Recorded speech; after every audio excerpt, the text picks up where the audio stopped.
Let's bring in Cantor Fitzgerald analyst Louise Chen, who tracks both J&J and Pfizer. Louise, you've heard what Meg and I have just been talking about. Is there anything you would like to add here that would be specifically referential to Johnson & Johnson, say?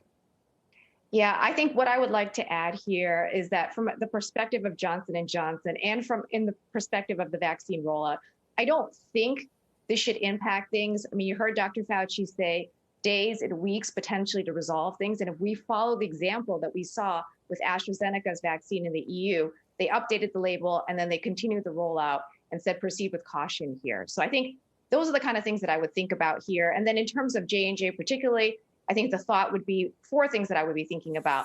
Will the headlines become a headwind for the vaccination effort? I think we answered that. I think probably not. Secondly, what other additional data could we see come out over the next couple of weeks?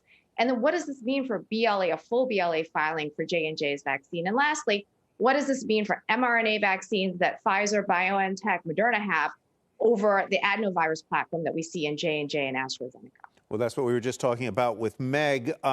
Let's talk a little bit specifically about J&J and their manufacturing problems at that Baltimore facility where there were problems that crept in there. Is that, to your knowledge, the main or the only place that they manufacture this vaccine? Why don't I ask you first, Ms. Chen?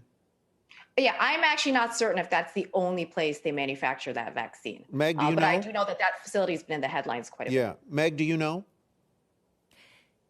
Well, we understand that for supplying the United States, they need that facility to be authorized by the FDA in order to release many doses that they've already manufactured there and to supply the U.S.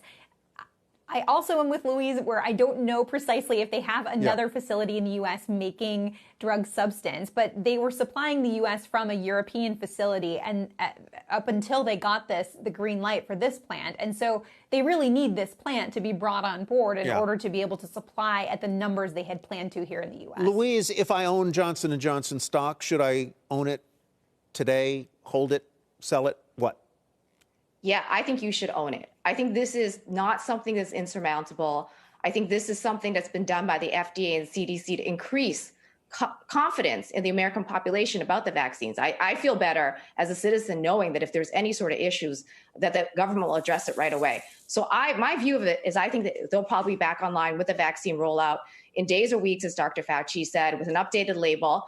And then the only thing that needs to really be determined is that if certain people should be contraindicated in some of those high-risk groups. And that's my take. And Johnson & Johnson is so much more than just the vaccine that it's putting out there. Well, it certainly is. And this is obviously a major global company. And the global rollout of this vaccine was really an important part of it, not just in the U.S. Meg, let me turn back to you on the question of vaccine hesitancy that Louise was just referring to there.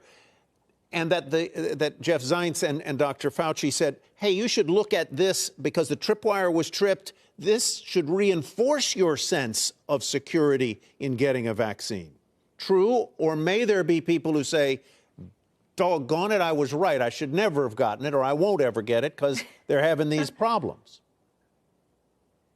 You know, I think there's a lot of fragmentation in the way people think about vaccines. We dug into an issue around hesitancy last week, and speaking with folks, there are some people who are not going to want to get vaccines no matter what the information is. And we have been hearing from people today that this information, and we knew that the stories about AstraZeneca in Europe were the same. These are getting shared widely among anti-vaccine groups.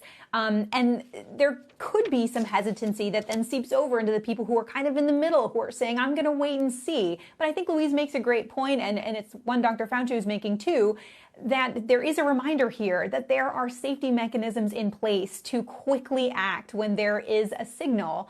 And for some folks, if they look at it that way, it really is reassuring about our systems here. Louise, you follow Pfizer as well. What implication is there, if any, from the fact that the J&J vaccine is off the market, at least temporarily? What implication is there, if any, for Pfizer's success as a stock and as the vaccine provider? So thanks for that question. I think for Pfizer, it doesn't really change anything for Pfizer in my mind. We like Pfizer. We think they've done a great job with the rollout. They've said that by the end of the year, they'll get to about 2.5 billion doses. So if for any reason there's a longer pause than anticipated for J&J, I think they can step in here and fill those shoes. They said by the end of July, they'll be able to supply the 300 million contracted doses to the U.S. government. So I think everything is all set from that perspective. And they've also started to develop vaccines looking at cohorts of younger children and also a booster for variants. So I think it's all green lights here and, positive, but doesn't really change anything for Pfizer in my mind. Louise Chen. Shepard Smith here. Thanks for watching CNBC on YouTube.